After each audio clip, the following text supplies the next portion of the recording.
Our MC dies as an office worker and wakes up as Alan Palatio, the third son of a trash noble house. It should be easy living until he remembers this world. It is Psychedelia, the game he once played, and in 10 years 5 beings called the Great Sins will appear. When they come, greed, wrath, sloth, pride, and obsession, the kingdom and the Palacio County will fall. Alon has no special power, but he has one perk. He knows the game's future. So he makes a dangerous plan. Before the Great Sins awaken, he will find them while they are still kids, save them from their cruel past, and change their path. 2 months after he decided on this, he received his personal knight, Yaban, in his office. Yaban informs him that he has managed to rescue orphans and place them in an orphanage that he pointed him to, and among them was a girl named Utia. Alon is pleased to hear this news, and this just confirms his suspicion that Yaban is truly capable. Yaban is confused whether he is getting complimented or not because it is hard to tell with his expressionless face. Alon agrees with him and tries to let off a desperate smile, but this only makes him look even worse. This is pretty hard for him, since his original face was quite expressive, but it appears that his emotions don't show on his current face. Nonetheless, Yaban thanks Alon for the compliment. Apparently, betrayal is rampant in the game, but Yaban is a rare top-tier supporting character who doesn't betray his master. The moment Alon found him, he hired him without hesitation. Yaban then confirms from Alon that the raid was to rescue Utia, and he says yes. Yaban finally understands why Alon is interested in Utia, because even he, who has been a mercenary for many years, Utia is not an ordinary child. Basically, she was pretty strong, leaving Yaban to wonder why she would allow herself to get captured easily. Alon then asks Yaban why he didn't bring the girl to the estate since it would be easier. Alon commends Yaban for the observation, and though it seems like he is letting her power go to waste, leaving her at the orphanage is all part of Alon's plan. Utia Bludia is a member of the grotesque blood tribe who wields power from a contract with an indescribable being from another dimension.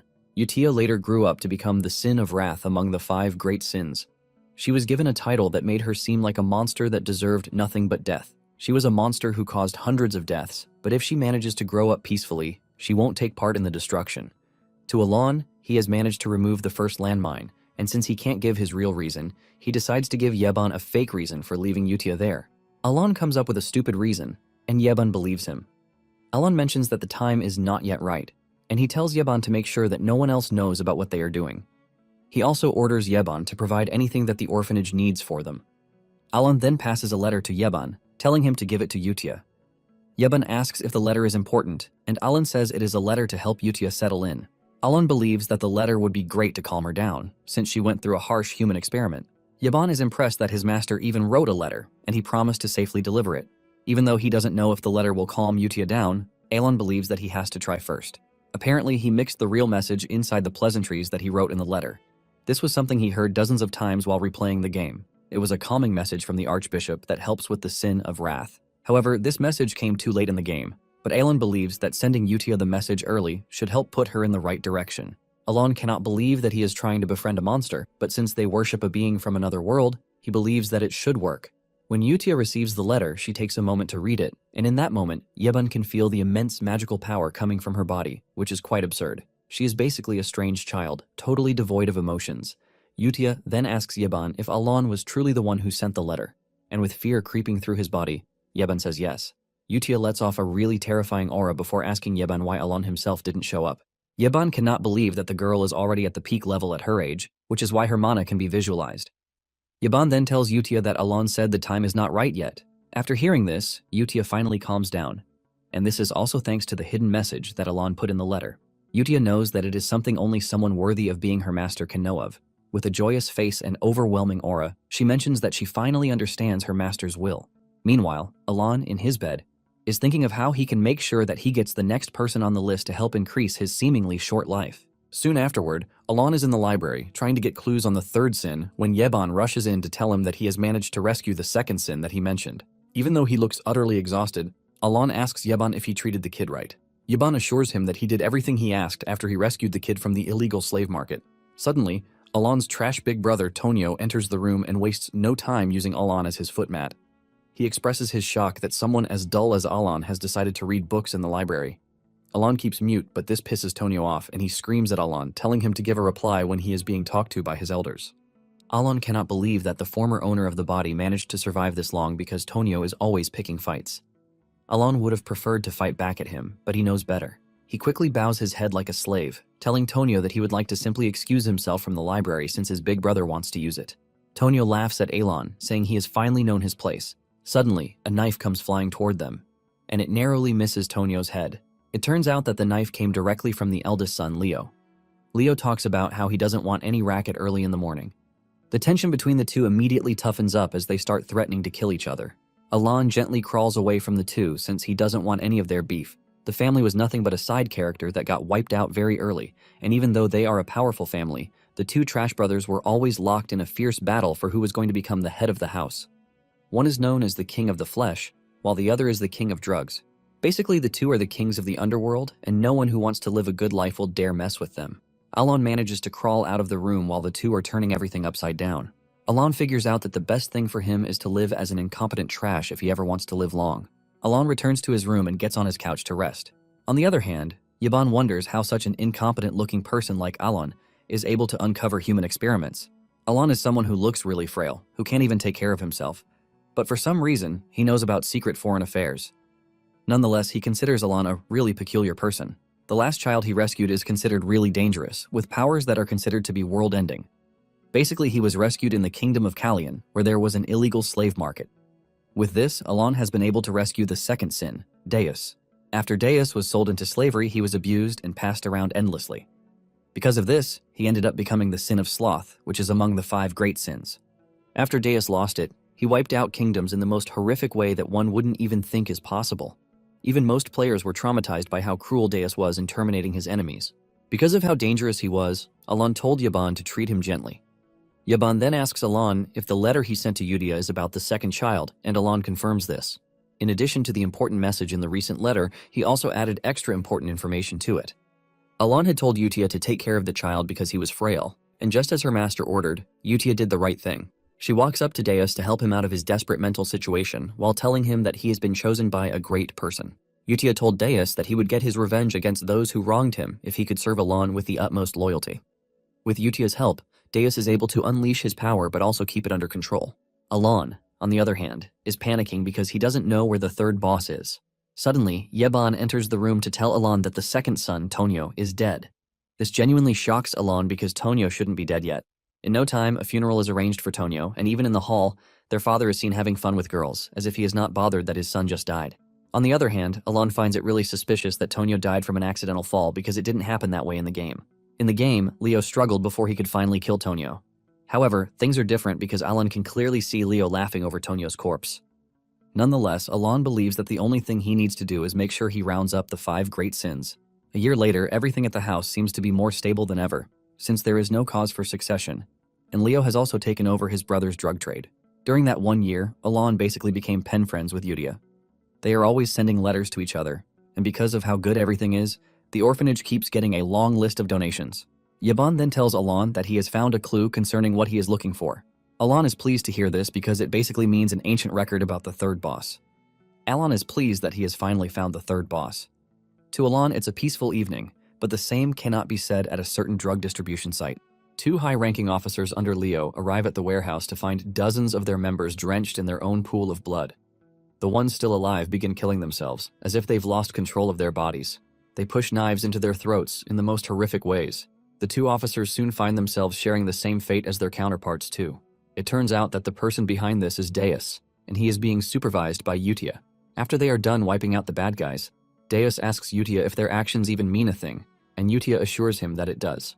Yutia asks Deus if he pities the bad guys, but he says no, since they are the ones causing people to do substances. He is only curious about what it means to their revenge plan. Yutia then assures him that it sets the stage for the return of their master, and since he is coming, they can't allow his throne to be in disarray. Deus finally understands everything Yutia has been preaching to him, and before they leave the scene, they make sure that the warehouse is utterly destroyed. They leave a blue moon sign on the grounds of the scene, as they consider themselves the Blue Moon, who are Alon's blade. 1 more year later, everything appears to be going smoothly as Yeben comes to report to him that he has managed to save the 5th kid too. The 5th has also been sent to the orphanage, and Alon cannot contain his joy that he managed to pull off his biggest worry. Because of his hard work, Alon doesn't mind feeding Yaban with the best goodies that he can get his hands on. To find the 3rd sin, greed was the hardest, but they were able to pull it off thanks to his gamer knowledge. Yaban did everything he could to make sure that everything worked out well in the end. Alon then tells Yaban that he is free to rest for a while because he has been running around for quite some time. Yaban asks him if the orphanage mission is done, and he says yes. Yaban is relieved to hear this, and he asks Alan if he isn't happy because he doesn't look like he is, but Alan assures him that he is. In fact, he claims that he is currently smiling even though his face says the opposite. Yaban has no choice but to go with what Alan claimed. Alan lies on the ground with the relief that everything is going the way he wants it. Because the kids only became evil thanks to their evil past, he made it his mission to rescue all of them, and he didn't think he would be able to pull it off before. Alan then asks Yaban about the status of the orphanage, and Yaban presents him with a letter. Yaban assures him that everything is going smoothly just as expected. Apparently, the children were initially like broken dolls, but they have somehow managed to brighten up. Alan is relieved to hear this, since there won't be any reason for them to hire caretakers. Alan is proud of Yutia because he didn't expect her to be able to handle the pressure of taking care of the kids. Alan suspects that it is easy for her because of her background setting, which is tied to the orphanage. Alan then tells Yaban that with everything he has seen, Yutia is a good kid. From the letter she sent, she assures Alan that he has nothing to worry about because everything has been settled. Alan mentions just how proud he is to see the kids growing up properly. Since all 5 are growing up really well, Alan concludes that the environment plays a huge role too.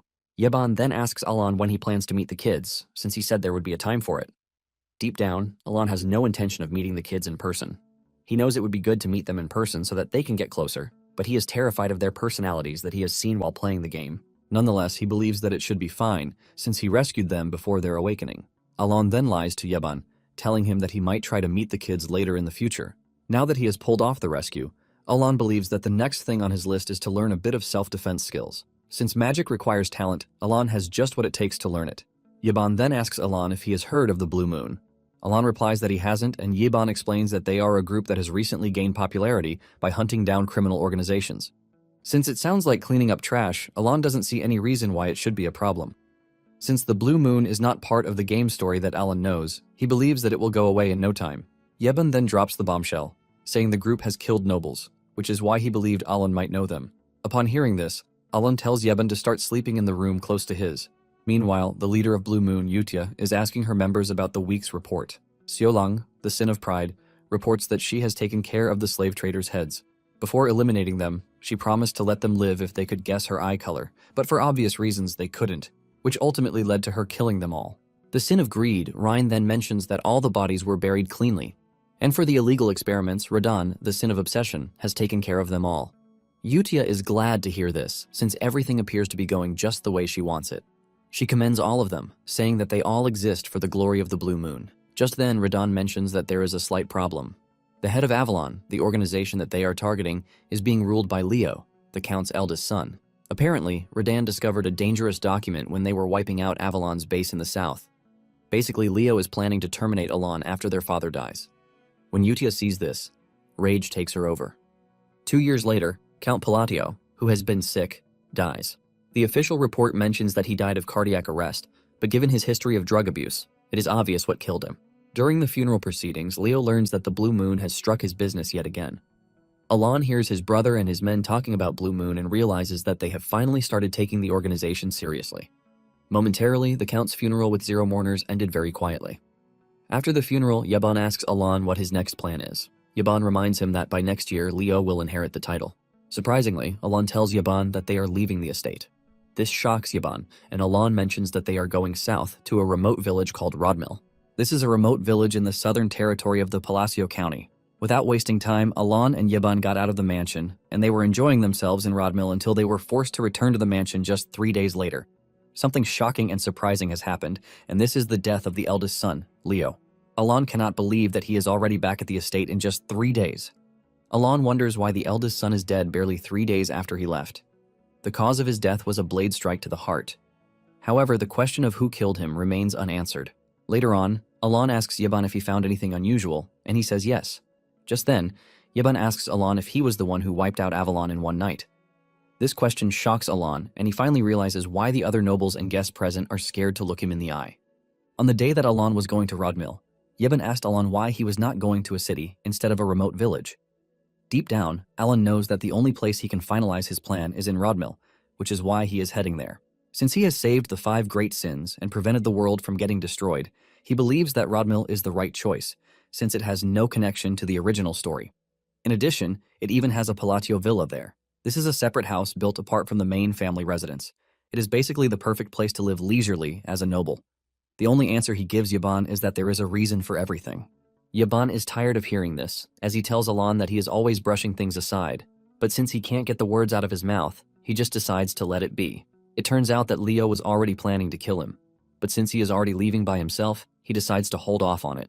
Alon even bows to him like he is scared before leaving, and all of these convince Leo to let Alon go. Nonetheless, he decides to tell his assistant Alman to follow Alon's carriage. Alman then asks Leo if he wants to kill Alon by asking him to follow the carriage. Alman wants to confirm if he really wants to kill Alon.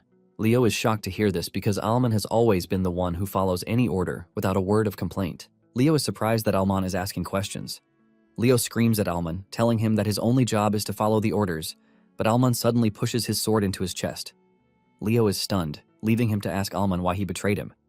Alman smiles, telling Leo that he likes playing games. Alman mentions that he has been playing along all this time, and it turns out that he is not really Alman, but Radan, the sin of obsession. Radan tells Leo before finishing him off that no one touches their master, the Great Moon. He mentions that they might be restricted from carrying out missions, but when it comes to the safety of their master, there is no question about this. Radan reveals that he intentionally waited for him to say he wanted to hurt Alon before finally making his move to take him off the board. Radan says he has been waiting for a whole 2 years just for him to make the wrong move. While he is bleeding out, Leo tells Radan that he won't be able to escape from his men. Radan then replies that he just made the extinction of Avalon his prime purpose with what he just said.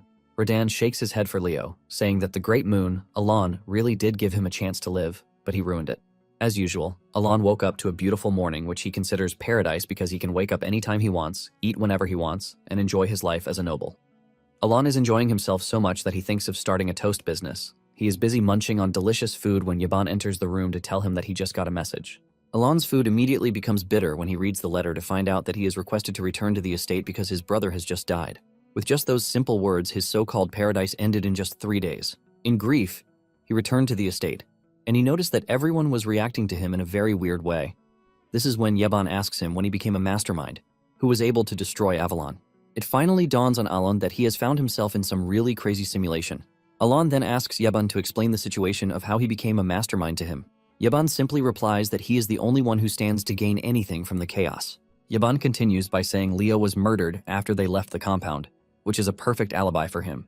In addition, this ultimately promotes him to the position of being the heir with no rivals. Yaban mentions that since Avalon is gone, Alon would have no one causing him trouble. With all of these put together, Yaban says Alon has become the mastermind of the county. Yaban also glazes himself, saying he is a swordmaster and he is under Alon's command. Alon is ultimately confused by all of these, forcing him to ask Yaban if he's having fun, since he seems to be dancing around. Alon sits down to think about everything that has happened. Racking his brain, he doesn't think there is any organization strong enough to be able to take Avalon down in just one night. Suddenly, it dawns on him that Yaban once told him that there is an organization that hunts other organizations. Alon thinks the culprits might have been the Blue Moon.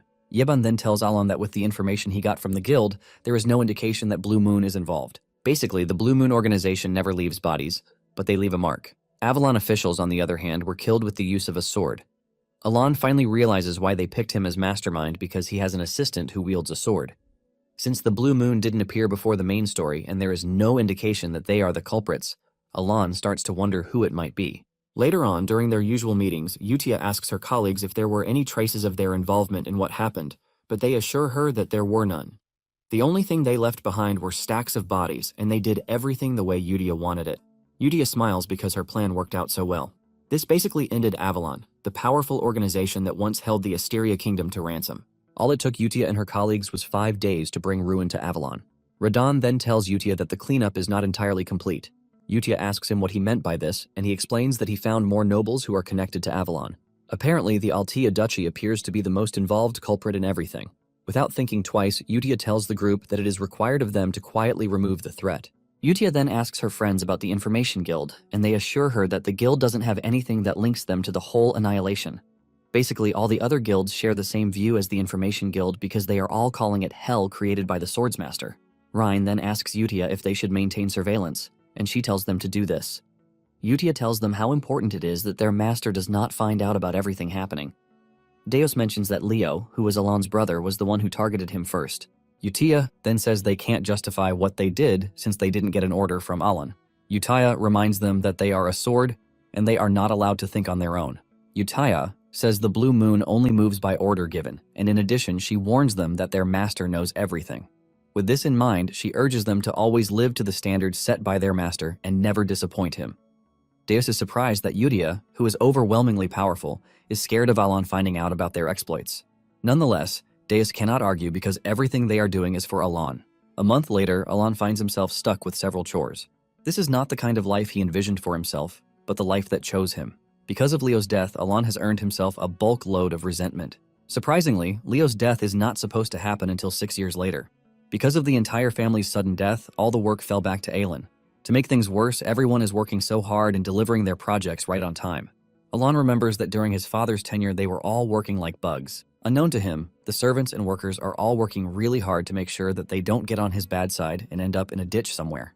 Alon wishes that the servants would just sort things out themselves without involving him in it. Later on, Yebun commends Alon for reaching the second tier of his magic practice in the space of 2 years. Yebun tells Alon that he possesses incredible talent, since it usually takes about 4 years of training to reach the second tier. To avoid arguing with Yebun, Alon admits that he is talented when it comes to magic. Basically, Alon was putting everything he knew into magic defense because he was nervous. The technique he is also learning requires a lot of magic control, but Alon doesn't see himself getting good at it. Initially, Alon was excited because he thought once the plan was over, there would be no more danger. With this, he could self-study without stress.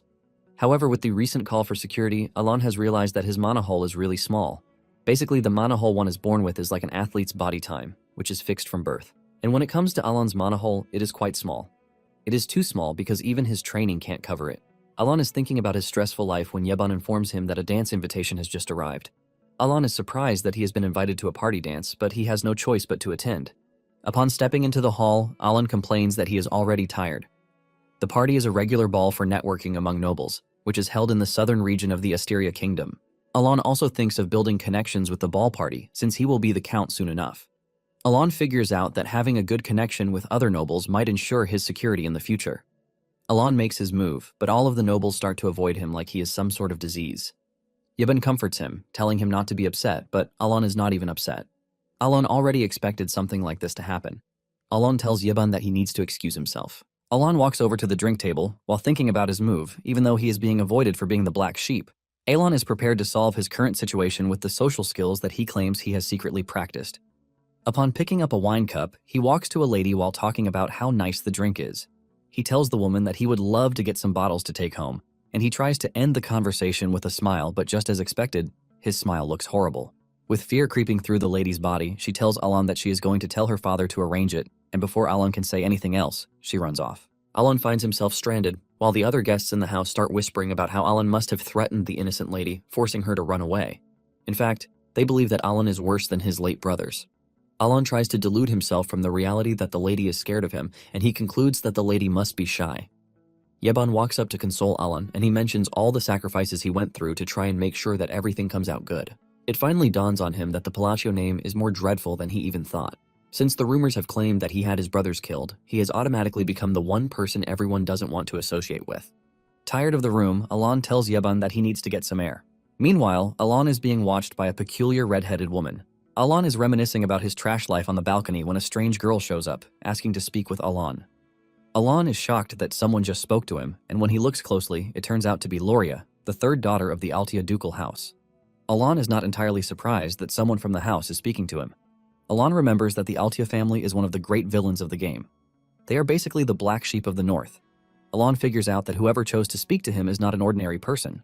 However, Alon wonders why he doesn't remember the girl, since he doesn't think he saw her while playing the game. Just then, Loria goes straight to the point, telling Alon that she needs his strength because she will soon be assassinated.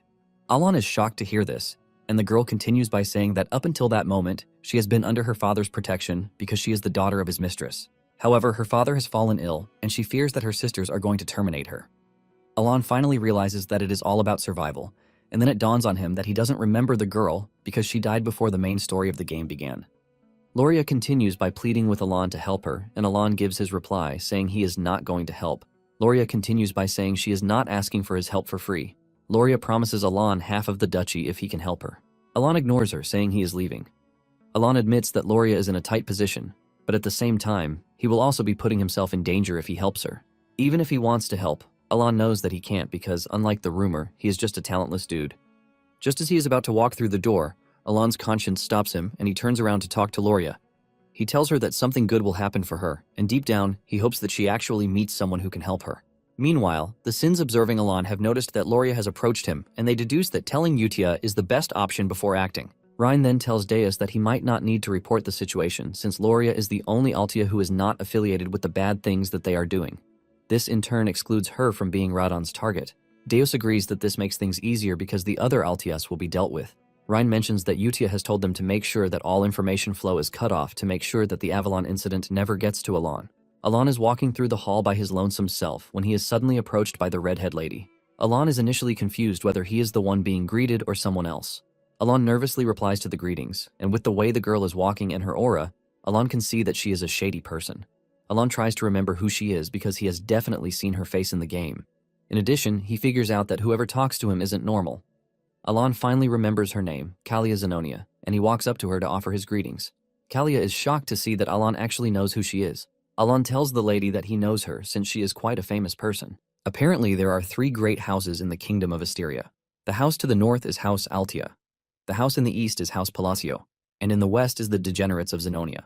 It turns out that Kalia is the eldest daughter of Count Zenonia. If Palacio is considered a gang, Zenonia is a more refined, corporate-style syndicate. Even though he needs some noble connection to live a peaceful life, Alon fears that he shouldn't involve himself with the Zenonias. Alon continues with the compliment by telling Kalia that she is famous because she is beautiful, and Kalia thanks him for the compliment. Kalia says she would like to talk more, and Alon agrees, but mentions that there are lots of eyes watching them. Deep down, Alon just wants the lady to let him go his way. Kalia smiles, saying Alon is just as the rumor said, but she lets him know that she would like to see him again. Alon is surprised by this, leaving him to wonder what the lady meant by it. Meanwhile, Deus and Ryan are still monitoring the situation, and it appears that something more concerning has come up. Deus tells Ryan that there is a weird dude who is tailing Alon. Since there are no direct orders concerning this, Ryan suggests that they observe, but move to elimination if needed. Later on, Alon and Yeban head to a canyon that Alon has reportedly been looking for. Yeban is skeptical about the whole thing, and he tries telling Alon that the insides of the canyon are dark even though they are in broad daylight. Alon, on the other hand, is rejoicing that he has finally found his objective. He prays that he is at the right site because he might as well fall into depression if it turns out to be the wrong one. Upon entering, Alon is relieved to see that it is exactly what he was looking for. Basically, it was easy to find in the game, unlike what he just went through to know its location. Alon apparently came to the canyon because of a certain labyrinth, the Labyrinth of Whispers. If he can solve the riddles in 8 chambers, he stands a chance to win a valuable artifact as his reward. Since he still remembers the whole walkthrough, he believes that it is time he savored the joy of level 1 grinding. Alon is blown away when standing at the entrance of the labyrinth, since it is his first time seeing it in real life. Yeban then mentions that the canyon appears to have been built by hand, leaving him to question how Alon knows the place too. Alon casually mentions that he comes here often, and this shocks Yeban. Realizing that Yeban is already overthinking it, Alon tells him that he is only kidding. Upon stepping into the labyrinth, they encounter several monsters hanging from the roof, waiting for them to get the riddle wrong so that they can be crushed. While Yeban is freaking out, Alon remains calm, and this shocks Yeban. Alon just focuses on the riddle, while Yeban is racking his brain on how he has failed several times in trying to figure Alon out. Yeban thinks deeply about it, and he realizes that none of the missions that they have conducted have ever been related to each other. From taking down an evil organization to saving a slave to paying off someone's debt, to helping an orphan, and several others like it. This makes Yeban question how Alon knows the labyrinth when Alon doesn't even leave the estate. Just then, Alon mentions that he has gotten the riddle right, but they need to wait for the giant hand to finish its thing. Even though Yeban is curious about Alon, he knows that something good always comes out of every mission that they undergo. The door starts to open, leaving Yeban to wonder what exactly Alon is planning again. When the door finally opens, they are met with countless treasures sitting in the large room. Standing in the distance is a gauntlet with rings on it. Apparently, Alon's only mission is the black ring on one of the fingers. Yeban is surprised to see that this is their only goal because it appears to be totally useless. Alon retrieves the ring and realizes that it is too big for his hand, but he is taking it nonetheless. He tells Yeban to drop the treasures that he has packed because they would only bring trouble to them. As they leave the labyrinth, Alon assures Yeban that there is nothing dangerous on the way out. Alon is thankful for the walkthrough because it made things easy for him. Momentarily, they run into a bit of a problem. A bunch of stone golems have blocked the way, and Yeban is already thinking of how he can get Alon out of there. Just then, Alon tells him that he has nothing to worry about because he will handle the golems. Yeban tries to tell Alon that escape is their #1 priority, no matter what it is that he is planning. Alon walks toward the golems while raising the finger holding the ring. Yeban is worried that Alon is going to get himself killed because his Tier 2 magic is useless against the golems. Once he is close enough to the golems, Alon uses the ring to activate the constraint instruction. Time stops, and Alon finds himself in an empty dimension, where the system tells him that he has 2 constraints that he can enact. Alon remembers that in the game, his current position has a selection window. Staring into the abyss is a giant face, and Alon believes the reward for clearing the labyrinth is the constraint instruction. As the name implies, it is an absorption-type artifact that imposes restrictions on the user in exchange for power. The voice that just spoke to Alon made everything feel very real. Alon then mentions his first constraint.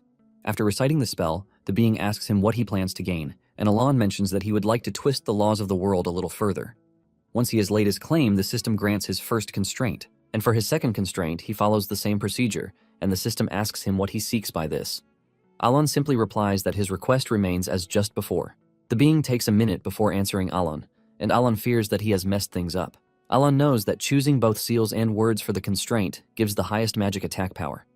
While he was playing the game, he mastered all the hand signs and phrases, which means that his request is supposed to be granted. Just then, the being grants his request, and the voice tells him that he is considered really important to have remembered everything related to the Forgotten God. The voice then tells him to carry on the will of the Forgotten God, leaving Alon confused. After the being is done talking, the ring on Alon's hand gets absorbed, which is a sign that the constraint worked successfully. Just then, Alon returns to the real world when Yeban is trying to get him out of the golem's way. However, Alon resorts to his magic power, but even after using his entire mana, the sphere of lightning that he created remains small. Since his own magic power is trash, he decides to try out the constraint's power by giving it the price that it demands. That leaves Yeban utterly terrified. With just a flick of his finger, Alon sends the ball of magical light into the midst of the golems, and the moment the attack hits, they all crumble into tiny pieces. As usual, Alon maintains his casual, sleepy eyes, while Yeban is totally blown away by what he just witnessed. Once the golems are out of the way, they start navigating their way out of the cave, and Yeban asks Alon if he has been hiding his true power all along, but Alon says no. Yeban argues that in all of his long years of being a mercenary, he has never witnessed something like what just happened. But Alon maintains that it is nothing but a second-tier magic. Deep down, Alon is actually freaking out because he didn't remember the magic being that powerful when it was being used in the game. Alon remembers that in the game, a spell can be strengthened with the use of an incantation, and what he just did is increase the potency 5 times the usual number of times with the number of incantations that he used. By doing this, he was able to acquire something entirely different, which is a greater power of a higher magnitude. Even Alon is surprised at how devastating the magic is, even though it is a second-tier magic. After a few minutes of navigating through the cave, they finally make it out of the cave, and Yeban heaves a sigh of relief that they are out. Yeban lazily sits while complaining about how tiresome his current task is, compared to actual combat. Yeban turns to Alon, asking him who designed such a terrifying place, and this is when it dawns on Alon that the labyrinth actually had another name, which spread around the community. It was known as the Labyrinth of Whispers, and it got everyone's attention. Alon used the opportunity to tell Yeban that it was created by a dude named Palayon. When Alon realized that Yeban was about to start asking more about the labyrinth, he dragged him up, telling him that it was time they left. Alon tells Yeban that there is still something he needs to do once they return, and his work ethic impresses Yeban. When talking about the magic, Alon knows that a sigil that matches a spell element increases its potency, and this was the basic rule in the game. However, things were a bit different in real life because the visuals stayed the same, while the attack stats increased. The sigil basically altered the spell itself, and Alon starts wondering if his mana control has gotten so good that he was able to perceive the changes in how things work. Since he is not sure about this, he decides that he would have to test his theory once his mana recovers. Nonetheless, he is glad that everything turned out pretty well. Unknown to Alon and Yeban, they are being watched by one of the Sins. The girl makes her way to the labyrinth to study the writings on the wall, and she can clearly see just how seemingly powerful Alon is. She is impressed by everything that she witnessed because Alon appears to know everything and even move according to what she knows. She is blown away by the fact that she believes that Alon was the dude named Palaon. In addition, she is more interested in the fact that the incantation that Alon used was not recorded in the books present in the ancient library. All of these put together make her reverence for Alon go even higher than before, and she finally comes to the conclusion that everything Yutia said was true. Just then, Deus joined her, and she asked him if he was able to obtain the information he had gone for, but he said no, claiming that his target died before he got what he needed from him. She is a bit disappointed by this, and lets it be known that they would have to report it to Yutia for more insight. Since their job in the area is done, the two fly off like wizards. Meanwhile, at the Zenonia Count's house, Kalia can't keep Alon's name out of her mouth since she met him during the ball. Apparently there is something sinister going on in the Count's house. Everyone believes that Kalia's father has control of everything. But unknown to them, he is nothing but a puppet to his daughter.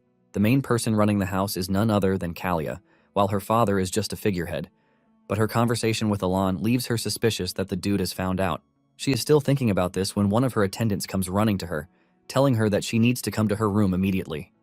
She rushes over to see her spy lying dead in the room. However, she doesn't see the need to panic because the seal she placed on him didn't activate, which means he didn't divulge any information before his death. Nonetheless, Kalia can see that the body was deliberately placed in her chambers. This leaves her even more concerned about how she was found out. To Kalia, she believes that Aelin is the one responsible, and she assumes that Alon figured everything out during their conversation together. Unknown to her, Alon is just a regular dude napping in his caravan and oblivious to world politics. On the other hand, Loria is making her way home, and she is entirely worried because her meeting with Alon didn't go as planned. With the little time she spent with Alon, she can see that he is not someone to be made an enemy of. And even though Alon is her last lifeline, she understands the fact that he would not agree to a deal that would not benefit him. Loria has basically been stripped of power by her siblings. From the eldest son, Timalian, the eldest daughter, Marianne, the second daughter, Philine, to the second son, Kig. Loria arrived at the family mansion thinking about how she had managed to survive thanks to her father's influence. Now that her father is gone, she is left with the question of what she is supposed to do. Just as she enters the house, two maids come running over to her looking all concerned while shouting her name. The maids tell her that her siblings Kig and Philine send themselves to the afterlife, and the news of this shocks Loria to her bones. She doesn't want to believe that ruthless fellows like Kig and Philine would willingly wipe themselves out. Loria then asks the maids about Timalian and Marianne, but she gets her answer when they step into their rooms to find their bodies hanging off of each other. Loria is left in total shock as she stares at her siblings' bodies, and while the entire chaos is unfolding, one of the Sins is seen leaving the area with a smile on his face after a successful mission. The whole estate is thrown into chaos, since no one understands what on earth is happening. Suddenly, Loria remembers what Alon told her. At the end of their meeting, he had told her that good fortune would find her. Because of this, Loria immediately comes to the conclusion that Alon is behind everything that happened. With the sudden deaths of her siblings, Loria suddenly becomes the sole heir of the Altia Duchy. Even though she is supposed to be glad or relieved, Loria falls to her knees in terror because she believes that she has made a deal with a demon. Nonetheless, she comes to the brave conclusion that there is no turning back because she has seen firsthand what happens to people who betray Alon. Loria toughens up, saying she only has to move forward with the path that she has chosen. 2 months after this, Aelin is in his office when one of the attendants shows up with an apparent gift from the Altia Duchy. Alan opens up the box, and he is blown away when he sees a nice bottle of wine. Yaban tells him that the wine is quite special because each bottle costs several thousand gold, which is why it is rare. Coupled with the bottle of wine is a handwritten note from Loria Altia herself. Alan is surprised when he sees this, as he starts to wonder why Loria would send him such an expensive gift. He is forced to ask the attendant if the gift is really for him, since he doesn't see any reason as to why Loria would want to honor him. The attendant assures Alan that the gift is for him because Loria personally prepared it for him, and she ordered it to be delivered by hand. The moment the attendant addresses Loria as the Duchess, it suddenly dawns on Alan that something is off. This is when he realizes that the youngest child in the house, who is Loria, has somehow become the Duke of Altia. At the Altia estate, Loria is trying to settle into her new position as the Duke. She finds herself sitting in the Duke's office, which is a restricted area from her in the past. Even though the entire scenario surrounding her siblings' deaths was questionable, she avoided all forms of suspicion because she had a good alibi, which was the ball. Even though her secret organization had been wiped out by her siblings, and by the time she returned to the mansion, she was basically a nobody. Everything changed for her with Alan's assumed interference. This leaves Loria wondering just how far ahead Alan is thinking. It turns out that she has unified all of the organizations under Altia, but she is not naive enough to think she can take on Alan's superior power. With this, Loria assumes that Alan still wants something else from her, and she believes that it is the underworld network of Altia. Even though she has come to these conclusions, she believes that she just has to focus on what is at hand while waiting for Alan to contact her. With a bright smile on her face, she wonders if Alan liked the wine she sent to him. Back in Alan's office, he is freaking out because he can't believe that Loria is now the Duke, even though she was being targeted just a few months back. Without being told, Alan can see that there is something strange at play. A couple of months later, which is 5 years before the story began, Yaban addresses him with the title of a count. This comes as a surprise to Alan, and Yaban reminds him that it is almost the new year, and his succession to become a count is near already. Alan is totally blown away because he never saw himself becoming a count in the plan that he drew out for himself. Nonetheless, he can't deny the fact that he is enjoying the perks that come with becoming a noble. Yaban then hands him a letter from Yudia, and Alan asks Yaban if he has gotten any information on the assassins who sent Leo to their ancestors, but he says no. However, he assures him that the Information Guild is still working on it. Yeban asks Alon why he is so interested in the whole investigation, and he demands to know if he is interested because of revenge. Alon then replies that he just wants to be prepared for anything that comes. After Yeban is done teasing him about the whole count title, Alon opens the letter from Yudia, and it is just as usual. Nonetheless, Alon appreciates the monthly letters because they provide some sort of warmth to his cold lifestyle. Alon smiles just like a regular proud dad would smile, even though he has never seen any of the kids before. Alon then asks Yeban how old the kids would be, and he lets him know that they are about to reach the age where they step into society. In fact, some of the kids who are in the orphanage with them have left earlier. After getting this vital information from Yeban, Alon realizes that it might finally be time he lets the five go. Yeban is surprised that Alon is willing to let them go, and Alon tells him that they are all grown up already, so it is time they think about their futures. Alon believes that the five have grown past the age where they would awaken as sins and can finally integrate them into the society. Apparently, each of the sins had a narration revealing its specialty.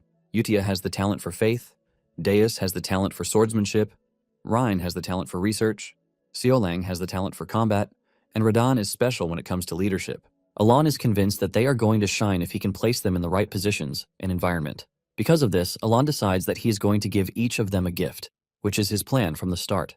After he is done sorting out everything he needs to, he sends them individual letters via Yeban. Not long after this, Yutia received the letters, and she told her comrades that they had received a new directive from the upper echelon. She tells them that the directive this time around is special because it was sent to them individually. The five receive the letters in joy, and they start rejoicing as if they have won the lottery. However, before they open the letters, Yutia suggests that they read the old letters first because Alon's directives are always top tier.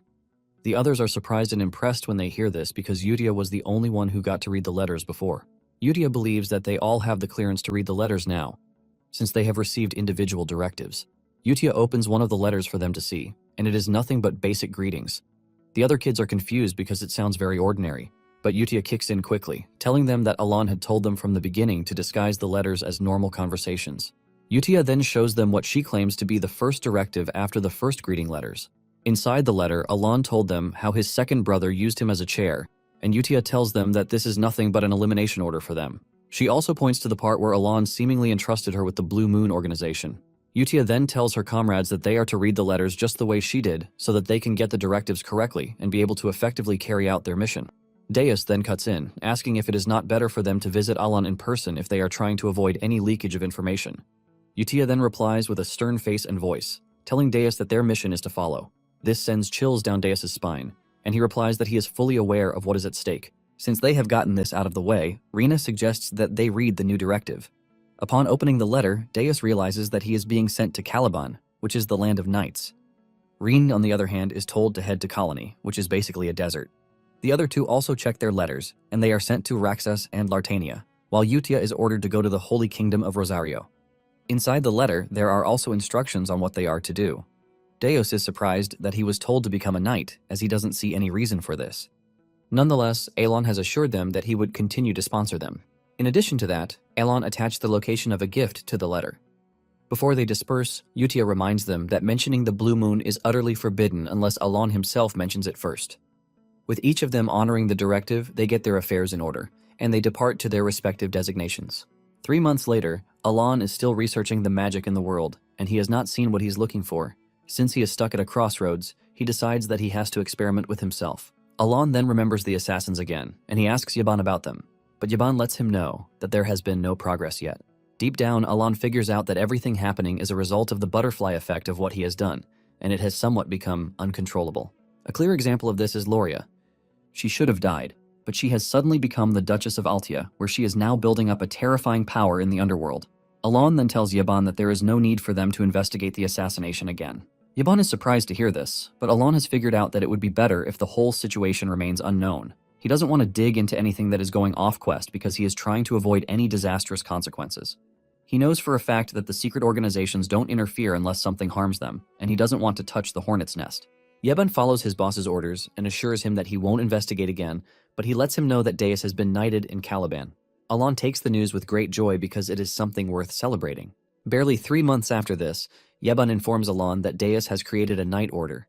This shocks Alon because creating a knight order means Deus is expert level or above, even though he hasn't even been knighted for long. Yeban agrees with Alon, saying Deus is truly an overwhelming talent because Caliban is known to be strict when it comes to their knighthood. 6 months after this, which is 1 year after the five sins became independent, Alon has fully become a count. Alon is in his office when Yeban walks in, and as usual, he has some news for him. Yeban reveals that Deus has become one of Caliban's 5 swords, a master knight. The news of this sends a shiver down Alon's spine, causing him to drop the book he was holding. Sweat ran down his face as he asked Yeban to confirm if he heard right. This is because swordmasters are the only ones who can become a master knight. In the game, a swordmaster is a very powerful being who has surpassed the aura blade, causing him to awaken a unique ability called derivation. Alon then asks Yeban if Deus is a swordsmaster, but Yeban says it is not definitive yet, since he hasn't created a derivation yet. Nonetheless, the country still went ahead to grant him the title of a master knight because he beat the 4th sword. In addition, Caliban had lost a master knight to the northern barbarians because they had been at war for over a decade. Yeban mentions that it takes at least 15 years to understand and wield mana, and derivation might take decades. Reinhardt, who is the 1st sword, became the youngest master knight at the age of 32. Alon can attest to how strong Reinhardt is, but even with how strong he is, it took him over 20 years to reach his peak state. However, Alon is blown away by the fact that Deus has reached the level of a master knight in just 1 year, even though he didn't even know swordsmanship from the start. Since derivation is the only thing missing, Alon believes that Deus has what it takes to surpass even Reinhardt as a swordsmaster. Suddenly, Alon starts thinking about the benefits he might get from nurturing the kids the right way. But he quickly removes this thought from his head. He realized that he should be grateful that the 5 didn't awaken as the 5 sins and bring destruction to the kingdom. Alon finally comes to the quick conclusion that the kids doing well is the main thing that he needs to focus on. Meanwhile, in the central region of Caliban's capital, Kurdam, there is a high, noble residential district where the Knight Order resides. Standing by the window and staring at the great view of the city is Deus, who is now the captain of the Eclipse Knight and the youngest master knight. Deus lets off a good smile when his sister waves at him from outside the building. Deus remembers how everything played out until that very moment. He remembers losing everything to the bad guys, known as the Black Ones. Because of this, he was taken over by rage and hatred. He found himself locked up, and even though he was saved by Alon, he didn't think this was enough reason for him to be loyal to him. He was only loyal to the promise that he would avenge what he lost, and because of this, he became a member of the Blue Moon. Deus started working as an operative and taking on dangerous missions without caring about his own safety. For years, he was going on missions that would bring him a step closer to the Black Ones. After years of service, he finally received his first personal directive, and inside the letter was an instruction, telling him that there was a gift in a small inn in Caliban's south. Even though Deus has never been the one to be hyped about gifts, he still decided to check it out. Deus entered the inn, and his eyes lit up in shock at what he saw inside. The gift Alon had prepared for him was the family he thought he had lost forever. It was his sister standing in the inn, and Deus rushed over to hug her tightly as tears ran down his face. Deus had believed that his sister, Shilly, was dead, but there she was, standing in front of him. Deus asks Shilly what happened after they separated, and she explained that she was kept in isolation by the bad guys while she waited for her turn to be killed. In the course of this, she escaped but was caught again later and sold to slave traders. As fate would have it, Yeban appeared and saved her, and since then, she has been enjoying the gracious hands of Alan. Shilly showed her brother a letter sent to her from Alan, assuring her that she is safe, while staking his family's name on it. Shilly lets her brother know that she is grateful for everything that Alan has done. When Deus saw this, he was extremely blown away because Alan didn't only protect his sister, but even put his family name on the line for her. Deus was stunned and in disbelief at how Alan knew about his family, since he never told him. Even Utia didn't know the full details of what happened, but Alan was able to cover everything. This convinces Deus that Alan practically knows everything, and it is in this moment that Deus finally decides to subject the totality of his loyalty to Alan. Now that his sister is standing in front of him, Deus is happy that Alan overlooked his foolishness in questioning his supremacy. Deus's only target was vengeance, but the gift of his sister was incomparable, and because of this, he became more than a fanatic. In fact, he has made it his life mission that he has to repay Alan's kindness. Deus's target is to attain the top echelon in Caliban and become a master knight so he can create an elite guard composed of the best swordsmen, and that dream is already coming to pass. Deus is determined to face any hardship whatsoever until the day that he is able to repay his debt to Alan. Until then, Deus is ready to prove himself beyond what is expected of him. As part of his endeavor, he and the Eclipse Knights soon depart on an expedition to fight the barbarians. Meanwhile, Alan is feeling a semblance of peace, and he believes that this is because the kids are all grown up. At the same time, Alan has devoted himself to research since he came back from the labyrinth. At this point, he has come to a conclusion on his current research results. With what he put down, he figures out that refraction enhances the imperfection of a completed spell, thus expanding its area of effect. Repulsion, on the other hand, crushes the form of whatever is fired, which causes the projectile to transfer. Just like these, Alan has put together all the variables of the magic that he is researching. He has also figured out that he can only use magic once a day, which is thanks to his small mana core. Nonetheless, Alon has concluded that magic is fun, even though he initially debated that it was just for self-defense. Since he has been on the research for the past 2 months, he finally decides to test out the results. Alon pulls himself together and he starts to cast the necessary spells in the order in which he has analyzed them. From fixation to compression to collapse, he is able to produce a powerful, bright attack spell that looks absolutely terrifying. Alon is blown away because everything worked out well, and he finally realizes that the order of the phrases is quite important too. He is still staring at the magnificent creation in front of him when he hears a strange voice behind him, expressing their shock. Alon turns around to see Kalia and her mage beside her, and they are both terrified of what is staring them in the face, which they refer to as origin magic. Alon is shocked when he sees Kalia standing behind him, leaving him to wonder why the lady is there. The mage with her screams in horror because origin magic is something only a 7th circle mage can wield or even achieve.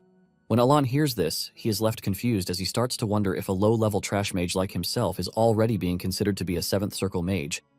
Later on, Kalia and her mage sit in the reception room, waiting for Alon to show up. Kalia looks totally unsettled after what she witnessed minutes earlier. The reason why she came to Alon's territory in the first place was to confirm the extent of what Alon knows. She also wanted to know the capability of the organization that was backing Alon. However, what she and her mage found was totally different. Kalia cannot believe that her mage, Bianca, who is an arrogant 5th rank mage, is actually terrified of what he witnessed while watching Alon. To put into perspective, Bianca was expelled from the mage tower for inhumane experiments, and he is powerful enough to wipe out battalions without breaking a sweat, but the same man was crumbling in terror in Alon's presence. Kalia is left to wonder if what she witnessed earlier was truly origin magic, just like they suspected. Moments later, Alon enters the room, and he asks the two why they have come to his estate. Kalia quickly apologizes for dropping in without prior notice. She also apologizes for running into him while he was conducting his business, claiming that she was only searching the estate for him. Alon calms her down, telling her that she is not going to hold what happened against her. However, Alon tells Bianca and Kalia that the magic that they witnessed him use was not origin magic. He tells them that he is just a 2nd rank mage who is not capable of wielding origin magic. Alon turns to Bianca, saying he is pretty sure that he sensed the fact that the magic he used has no actual function. It is basically a magic that is useless in both defense and attack. With a stern voice and overwhelming aura, Alon tells the two that they have to keep what they saw to themselves. Bianca quickly cuts in, assuring Alon that he didn't see clearly. Kalia is shocked when she sees this, because she can't believe that someone as arrogant as Bianca can be using honorifics while talking to Aelin. Alon is glad that they have sorted out the misunderstanding, and he asks them why they have come to see him. Kalia then reveals that they were only in the area and thought it would be nice if they paid their respects, which means they have nothing of importance to discuss with Alon. Alon is a bit disappointed to hear this, and he lets them know that he has a lot to attend to, so he doesn't have the liberty to sit around joking with them. Kalia stands up to acknowledge Aelin's brief presence with them and tells Alon that she and Bianca will now take their leave. Just as they are about to leave, Alon tells Kalia that she should consider visiting Loria if a companion to talk to is what she seeks. Alon lets Kalia know that there is a chance that they are going to get along well. Even though Kalia is skeptical, she assures Alon that she is going to take his suggestion into consideration. After their brief discussion, Kalia and Bianca leave, and as they leave, Yeban turns to Alon, asking why the Trash family would come to see them. Alon replies that he actually has no idea what the Zenonia want with them. Alon is worried that things would definitely go south if the rumor spread that he used origin magic. He might as well see power-drunk people running after him since they are in a fantasy world in the first place. At the same time, Alon doesn't think Kalia would visit Loria because they are fierce rivals in the underworld. As they ride away from the estate, Kalia turns to Bianca to ask him if Alon's magic was truly origin magic. Bianca then replies that it wasn't origin magic. Bianca explains that origin magic is a magic that draws its own laws onto the field of total principles. It is a chance and privilege granted to supreme archmages. But Alon's magic was entirely different. Bianca reveals that he activated his observation eye and saw Alon's magic. The field of magic was essentially being torn apart, and Alon was twisting the principles. He was collapsing laws, but was still able to manifest the spell, which is a miracle that defies all logic and reason. With a horrifying face, Bianca reveals that behind Alon's magic was the power and work of a forgotten great god. Just by thinking about it, Bianca's head is melting away, and he tells Kalia that he once received praise for pursuing ancient knowledge, which is known as the magic of the Forgotten Era. Because of his knowledge of what he knows and what he saw, Bianca tells Kalia in all terror that she should never think of opposing Alon, or even think of making an enemy of him. After hearing this, Kalia concludes that she has no reason to figure out what Alon wants, and decides that visiting Loria might just be the best option, since she is nothing but a pawn to Alon. 5 months after this, which is 2 years after the kids got their independence, Alon asks Yeban if there has been any update about the five. Yeban lets him know that there is no update about the five, but there is some important news that he needs to know about.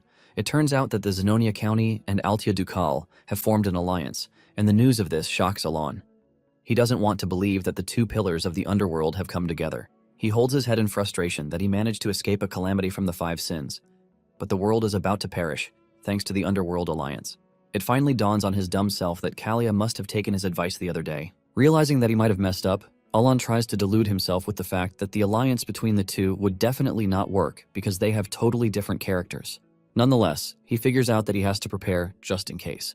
Alon then sits down to write a letter for Kalia to try to appear friendly to her, just in case things go south. He sends Yeban to personally deliver the message, and Yeban assures him that he is going to do as told, while also assuring him that he is going to search for the children's whereabouts as well. After Yeban's departure, Alon starts wondering what Radan and Xiaolong are doing, because they are the only ones who have not been reaching out among the five. Alon is worried that Xiaolong has fallen to her death, but at the same time, he believes that she should have ascended to a warrior's level if she found the gift he left for her. Apparently, he left an arms armor, which is the sacred beast of the Golden Mane tribe. When the armor is worn, it delivers a critical hit chance of 20%.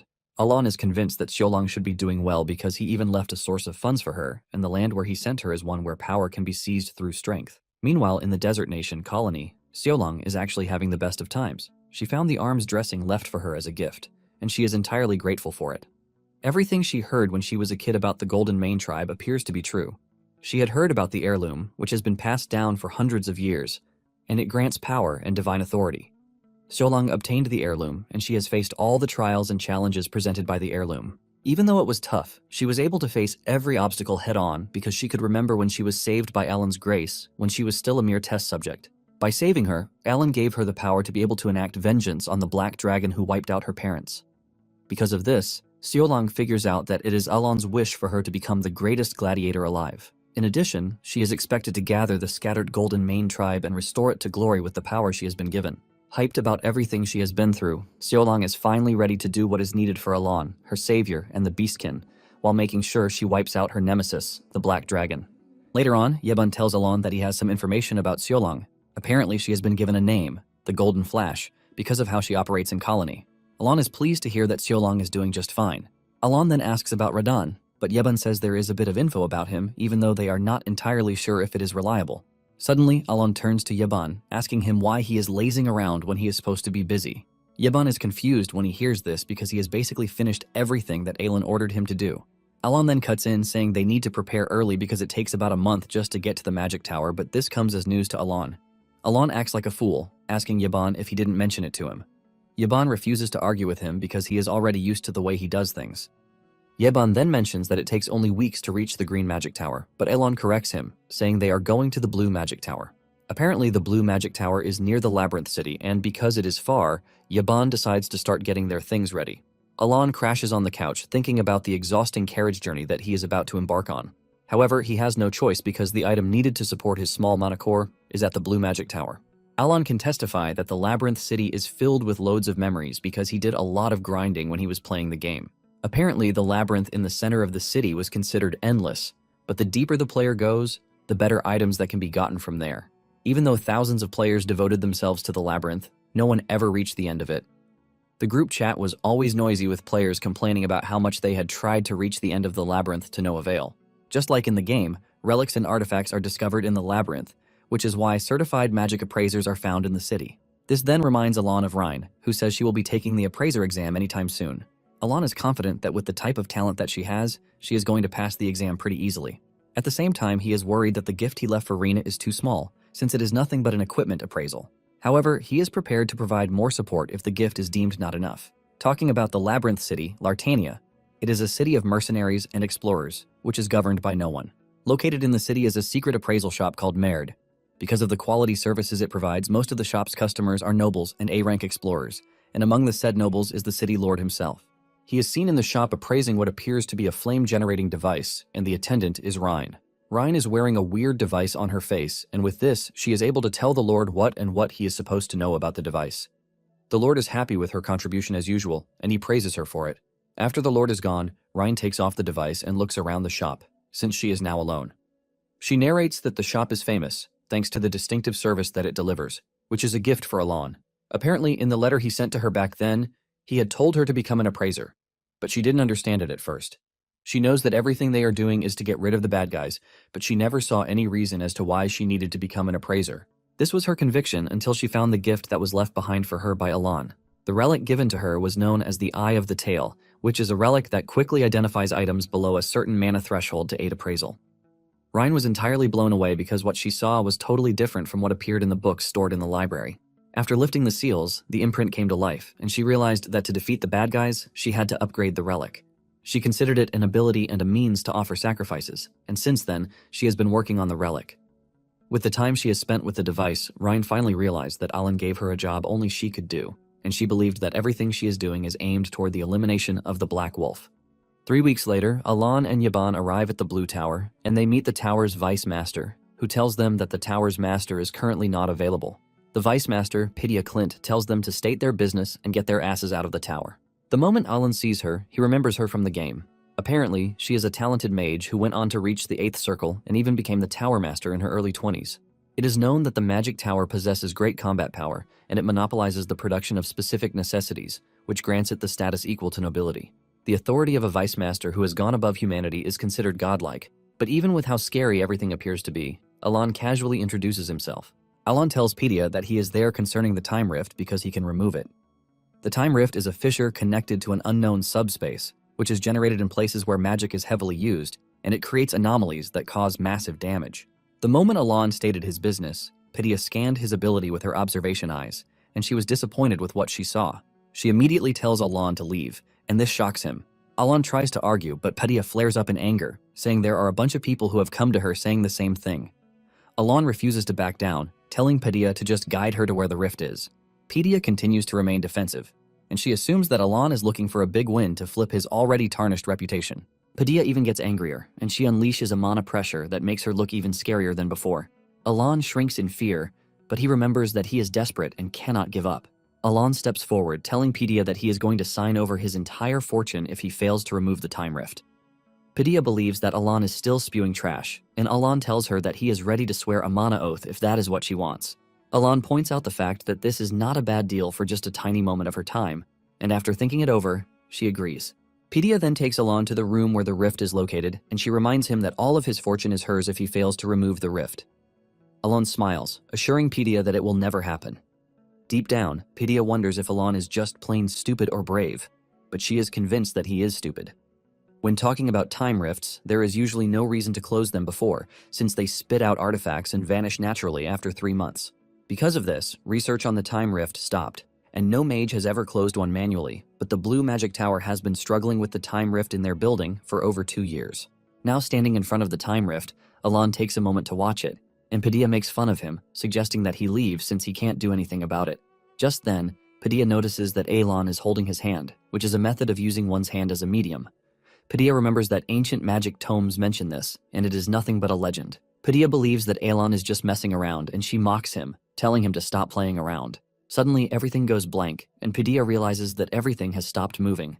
She immediately activates her observation eye, and this is when she sees the giant red fissure standing in Alan's presence. And being the talented mage that she is, she can feel the overwhelming power in front of her.